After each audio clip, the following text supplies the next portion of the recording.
From Super League to Olympic distance to age group world records to Kona. Go longer with the right fuel at the right time with SFuels.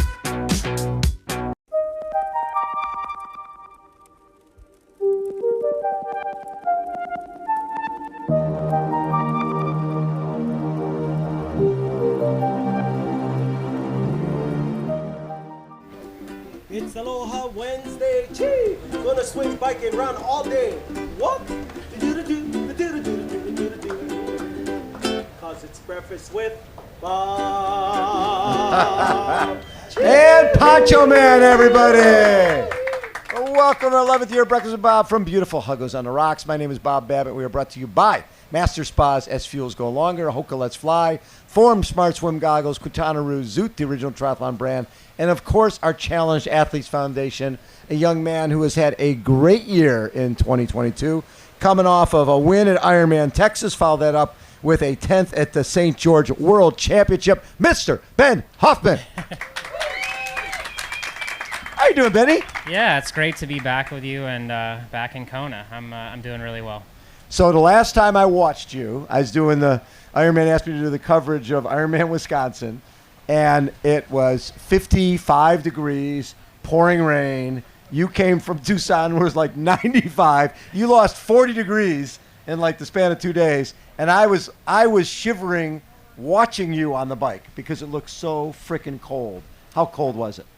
Yeah, I mean, I was really surprised by how cold it was. I mean, we knew the forecast, so there's no excuse. I mean, we knew it was going to be cold and rainy, but not quite that cold. It was about 5 degrees colder, and it did end up making a big difference. But, no excuses. I just didn't probably wear the right clothing or enough clothing, and I was coming from a hot environment, and yeah, the first 5 miles of the bike were okay, and then all that heat was gone, from the swim, and I really started to struggle, and I got hypothermic and just kind of went backwards, and I was really kind of planning to finish until my coach Ryan got a hold of my wife Kelsey, and she was on the course, and he just said, if Ben's really cold still, he probably should pull the plug and focus on getting rested and ready for Kona. And I was in out of body, just kind of just one foot in front of the other, and I heard that and I was like, this is dumb, I need to stop.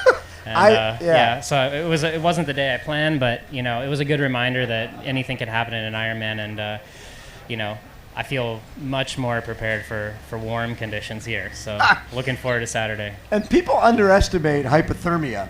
I mean, it wipes you out. I've had that in the past when they didn't have wetsuits in the sport, and you'd be like shivering for days afterwards, and that takes energy out of you. Yeah, I mean, when you're shivering, your body's burning so many more calories, and when it's cold, you're not inclined to drink as much, and I was just really depleted when I got off the bike. I mean, the first steps into transition, I almost fell over. So it was pretty clear that wasn't going to be my day, but kudos to Brent McMahon, who did show us that it was possible on the day. He had a great race, and I don't really want to race in those conditions again. No. But if I ever do again, I plan to be more prepared. More clothing. Yeah.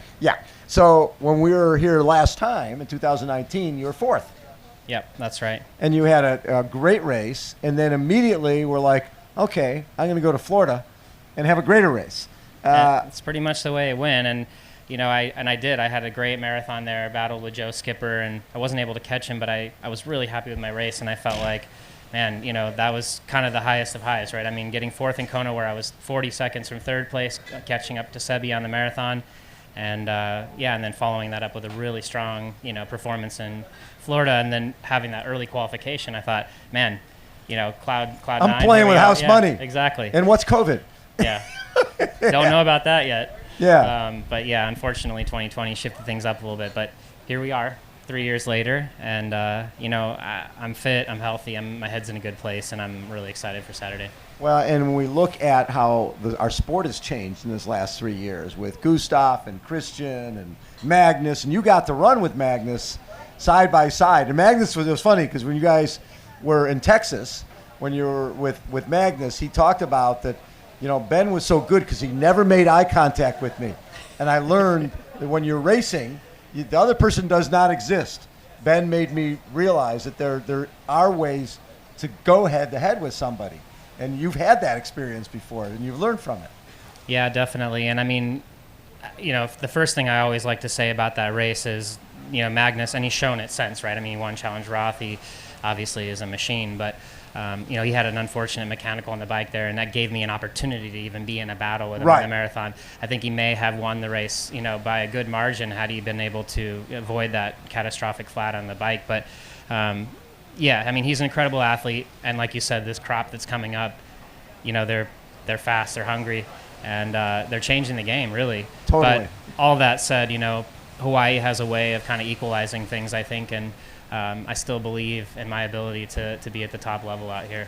And how have you had to change? Because a number of years ago when you started working with Ryan Bolton, your running just went to another level, right? And was that a conscious decision? If I want to compete, because things were changing then, if I want to compete with the field that's there now, I have to be able to close. I need to be able to run people down. Definitely, yeah. It was the exact reason and impetus for me to seek out Ryan and his expertise. At the time he was working with a lot of East African runners, the Harambe project. Yeah. And I knew that in order to be competitive out here, I needed to improve my run. I had some okay marathons, but nothing like where we are now. And, the funny thing was I went out for a run with Ryan. He's here. And, we went out this morning and we were talking a little bit about that and sort of the genesis of our relationship and sort of the needs that the things that I thought I needed in order to improve as an athlete. And, he was saying, that's funny. There's a study out there that's just come out that talks about, and this is quite, I think, pretty obvious, but, that when you go through the distances, sprint, Olympic, half Ironman, the weight of each individual sport within those, right? And obviously when you get to the Ironman distance, the marathon is really the sort of critical and deciding factor. And so, and you see that time and time again in these races. So yeah, the evolution has been, pretty cool to be able to get to where I feel like I can run low 240s pretty consistently and occasionally even under. So, and it's great. I think 2019 showed me I ran 243 and actually negative split, which, doesn't happen often out here. And I think it was a big confidence booster for me because knowing I have that in my back pocket, there's a lot of guys out here that haven't done that yet. And I think, they probably have that question mark, and that's not a question for me anymore.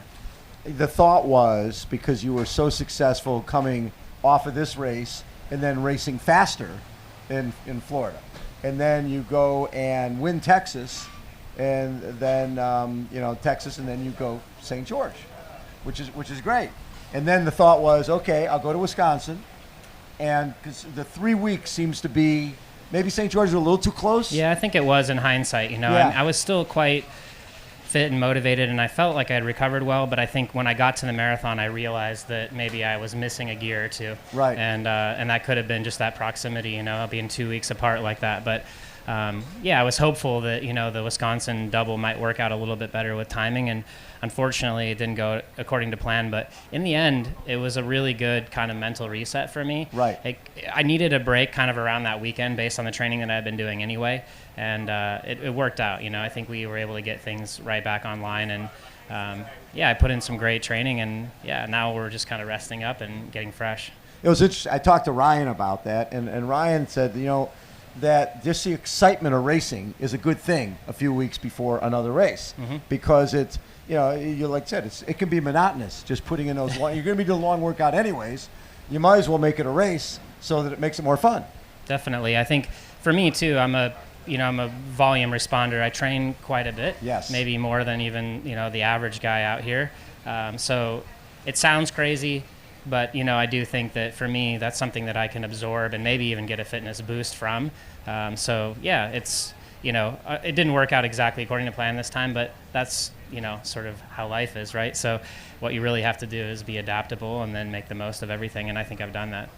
So when you're training with Harambe Project, and it's cool to be able to train with people you don't have to worry about racing with on race day. So you got a Sam Long there who you're racing with, but at the same time, you've got a Caroline Rotich who you're not racing against, and you can learn from a woman who's won the Boston Marathon. What do you gain from running with someone like a Caroline Rotich? Trying to run with someone like a Caroline Rotich. Yeah, there haven't been a ton of times when I've been outrunning her. There were a few, for sure, some sessions where I was on like a completely different build cycle than her, and But definitely the wins, if you want to call them that, in training were in her favor. But no, I think, for me, training is I've always loved the social component of it. Yes. I mean, I like training with other people. I like, sharing that work. And definitely, I think with Caro, the main lesson has always been, first of all, her attitude is so positive. She's very, very positive person and very happy person, and keeps that perspective, I think. Yes. But definitely learning that, how to rest properly. Yeah, and she's the queen of rest. So, I learned a lot about that. And I think we, as triathletes, sometimes we're always about more. And, more is more to a point, but you have to balance it with the rest. And I certainly credit her for teaching me a little bit more about that. And you have to define rest differently. You define rest as doing social media, going shopping, that type of stuff. Caroline defines rest as laying down and being comatose for 15 hours a day. That's right. Yeah. I mean, I've never seen somebody sleep so much in a day. It's pretty impressive, the amount that she could sleep. And I wish my napping skills were as good as hers. But, with 2 young kids now, that's the other piece. Even with an incredibly supportive wife who really shoulders most of that load, my life has changed now. Yes. And we have a lot more going on. It's definitely busier. But for me, the energy that they bring is overall positive. So, what you've obviously done so well here, what are the goals for Saturday? Oh, man, I feel like this is a pretty generic answer that might not get the crowd fired up, but I really just want to do my best, I want to feel good about the race when I cross the line, and anytime I've done that, it's been a good result on paper as well. So, I just want to execute a really good race and really try to get the most out of myself and empty the tank. And if I do that, I think I can be in that top 5 for sure. But, it's hard to say. Every race is a little bit different, especially this one. It's difficult to predict. And we've been away for 3 years, but I do know this island well. Yes, you do. I have a big history here, and I think that traditionally that, plays a big role, the experience. So I'm looking forward to it, and I feel prepared, to go to the well. And I was talking to somebody today about how I think this race requires, this balance of patience, but then also being willing and kind of liberated to take massive risk too. It's just about the timing of that risk. And hopefully, I've learned enough about when that moment is. But I'm going to have to do that if I want to be in the hunt for the win. No question. Benny, as always, thank you so much for taking time. Ben Hoffman, everybody. Thanks, Honcho Bob. Man, take us out. It's Aloha Wednesday. Swimming, bike, and run every day. Choo-hoo. Why? Because it's breakfast with aloha, everybody. Chee. Thank you, Pancho Man. That is a wrap from day 6. Breakfast with Bob. Check us out, Championship Edition, Sunday. Hopefully, Ben will be with us. Thanks, everybody.